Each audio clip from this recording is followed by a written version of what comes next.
బొలిశెట్టి సత్యనారాయణ గారు, వైఎస్ జగన్మోహన్ రెడ్డి గారి వ్యాఖ్యలను జనసేన పార్టీతో పాటు కూటమి ఎట్లా స్వీకరించబోతుంది? అంటే నేను మంచి టాపిక్ తీసుకున్నారండి. ఎందుకంటే జగన్మోహన్ రెడ్డి గారే స్వయంగా వచ్చి ఈవీఎంస్ మీద ఒక అబ్జెక్షన్ రైజ్ చేసినప్పుడు ప్రజలకు అనేకమైన సందేహాలు వస్తాయి. సందేహ నివృత్తి చేయడం చాలా అవసరం. ఎందుకంటే సిస్టమ్ మీద నమ్మకం పోతే అది వ్యవస్థకు ప్రమాదం. ఇందాక పుల్లారావు గారు చెప్పినట్టు ఎవరైనా అబ్జెక్షన్ రైజ్ చేస్తే దాన్ని స్టడీ చేయాలి. We cannot simply stay throw it of. కానీ సర్ప్రైజింగ్ థింగ్ ఏమంటే ఇదే జగన్మోహన్ రెడ్డి గారు 2019లో ఈవీఎంస్ మీద ప్రతిపక్షాలు మాట్లాడితే వచ్చి ఏం చెప్పారో నేను మీకు ఇప్పుడు పంపించాను ఒక వీడియో. ఎస్ అండి, వీల్ ప్లే ఇట్ అండి. మీరు చెప్పే లోపు ఆ వీడియో ప్లే అవుతుంది. ఎస్, ప్లే చేస్తే మీకు అర్థమవుతుంది. అతను ఏం చెప్పారంటే 80% ప్రజలు పైకి వచ్చి మ్యాండేట్ ఇచ్చారు. నేను ఓటు వేసినప్పుడు ఓటు బటన్ నొక్కిన వెంటనే వీవీప్యాట్లో నాకు గుర్తు వచ్చిందా లేదా చూసుకొని నేను సాటిస్ఫై అయితే కదా పైకి వస్తాను.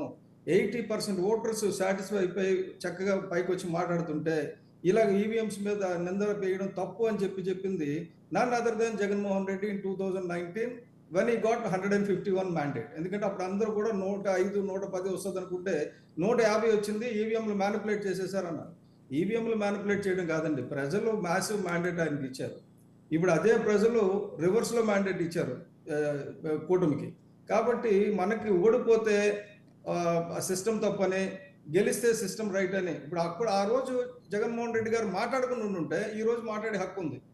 ఆ రోజు నేను బెనిఫిట్ పొందాను, దానివల్ల ఈ రోజు వీళ్ళు బెనిఫిట్ పొందుతున్నారు తప్పనొచ్చు. కానీ ఆ రోజు ఎంత చక్కగా ఆయన వచ్చి వివరించారంటే చిలకి చెప్పినట్టు చెప్పాడు. వెనకదల మంత్రులు కూడా ఉన్నారు.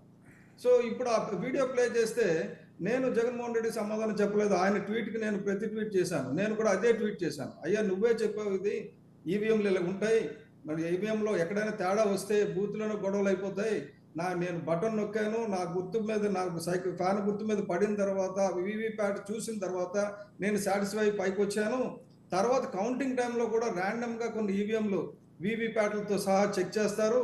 ఆ వీవీప్యాట్లు వచ్చింది కానీ అక్కడ కానీ రాకపోతే ఆ ఏరియాలో ఎలక్షన్ని క్యాన్సిల్ చేస్తారు, మిషన్ ఫాల్ట్ అని ఇవన్నీ చెప్పారు. సో ఇంత జాగ్రత్తగా జరిగిన తర్వాత సార్ ఏదైనా సరే ఒకటి చాలా సింపుల్ అండి, బ్లేమ్ వేయడం చాలా సింపుల్ ఎవరికైనా సరే, కానీ ప్రూవ్ చేసుకోవడం కష్టం. నేనేమంటానంటే బ్లేమ్ వేసే ముందు కాస్త ఆలోచించండి, సిస్టమ్ని ఫ్రాడ్ తప్పు పట్టకండి. మనం ఒక సిస్టమ్ క్రియేట్ చేసుకున్నాం, ప్రపంచంలో బెస్ట్ డెమోక్రసీ అంటున్నాం. డెమోక్రసీలో తప్పులు ఉన్నాయి, దాన్ని సరిదిద్దుకుందాం, ఎవరు చెప్పినా సరిదిద్దుదాం. కానీ ముఖ్యమంత్రి గారు ఇలా పైకి వచ్చి, మాజీ ముఖ్యమంత్రి గారు పైకి వచ్చి ఆ ఓటమిని భరించలేక ప్రజలు ఎందుకు ఇలా చేశారో నాకు అర్థం కావడం లేదు. ఇవన్నీ ఎందుకంటే బేసిక్గా ఆయన ఏమనుకున్నారంటే నేను శాశ్వతం, ఈ ప్రజలు డబ్బు ఇస్తే ఓటు వేసేస్తారు అనుకున్నారు. కొంతవరకు అవుతుంది. డబ్బు అనేది లూబ్రికేషన్ లాంటిది. అసలు బాల్ బేరింగ్ లేకుండా గ్రీస్ పెడితే బండి నడదు కదా. బాల్ బేరింగ్ ఉండాలి, మధ్యలో గ్రీస్ ఉండాలి, అంతే తప్ప డబ్బు ఖర్చు పెడితే ఏమవుతుందంటే ప్రజల్ని, మీడియాని కొంత ప్రభావితం చేయొచ్చు. ఆ ప్రభావితం చేశారు 2019లో. చేసిన తర్వాత ప్రజలు ఇబ్బంది పడి ఈయన వద్దనుకున్నారు. ఈయన వద్దనుకున్న తర్వాత అవతలోడికి వేశారు. వేసిన వెంటనే చర్చ ఇది లేదు, ఈవీఎంస్ తప్పు, ఇది తప్పు జరుగుతుందని అనడం చాలా చాలా ఘోరం అది. ఎందుకంటే మీకు ఒకటి చెప్తున్నానండి, ఇదివరకు ఇప్పుడు లా అండ్ ఆర్డర్ సరిగ్గా లేదు, అరాచకం రాజ్యం వెళ్ళేస్తుంది అన్నారు కదా. స్వయంగా మీరు మాట్లాడుతున్న బొలిశెట్టి సత్యనారాయణ మినిస్టర్ రోజా గారిని నేను హత్య చేయబోన్నాడు. ఆమె accused number 2, murder accused number 2 of Roja. Accused number 1 మా శివశంకర్ గారు, అలాగే అక్యూజ్ నెంబర్ 9, 10లో వాళ్ళందరూ కూడా ఉన్నారు. మా పంచకర్ల సందీప్ వీళ్ళందరూ ఉన్నారు, చాలా మంది ఉన్నారు. ఇప్పుడు గెలిచిన విజయ్ కుమార్ గారు, ఎలమంచిలి, వీళ్ళందరూ కూడా రోజా మర్డర్ అక్యూజ్. ఆ టైంలో సీన్ ఆఫ్ ఆఫీసర్లు లేను, నేను కానీ శివశంకర్ గారు కానీ మమ్మల్ని పెట్టారు. అంటే వీళ్ళు తప్పులు చేసి వీళ్ళు ఇప్పుడు మంచి మాట్లాడకూడదు. వీళ్ళు ఇదివరకు గతంలో ఈవీఎం సర్టిఫికేట్ ఇచ్చి వీళ్ళు ఇప్పుడు ఇలా మాట్లాడకూడదు. నేను చెప్పేది ఏంటంటే వాళ్ళకి ఆ మాట్లాడే అర్హత వైసీపీ నాయకులకు కానీ కార్యకర్తలకు కానీ ముఖ్యంగా జగన్మోహన్ రెడ్డికి కానీ లేదు అని చెప్తున్నాను.